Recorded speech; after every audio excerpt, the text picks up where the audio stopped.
So in this Apple Pages tutorial video, I'll be showing you guys how to add a curved line on the Pages iPhone application. So once Pages is opened up on your device, just go to the top right where that purple square is and press it.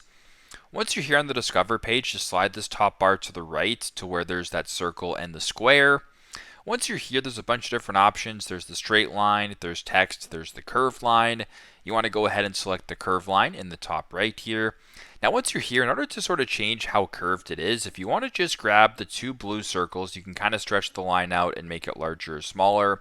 That green circle in the middle is where you can sort of bend or curve the line. So if you wanted to make like an arch, for example, you can do that. You can kind of play around with it this way, whatever the case may be, and just sort of go with the flow just like this. So not too complicated, pretty straightforward, pretty simple, but that is how to add a curved line on the Pages iPhone application. Thanks again for watching, and I hope this video helps.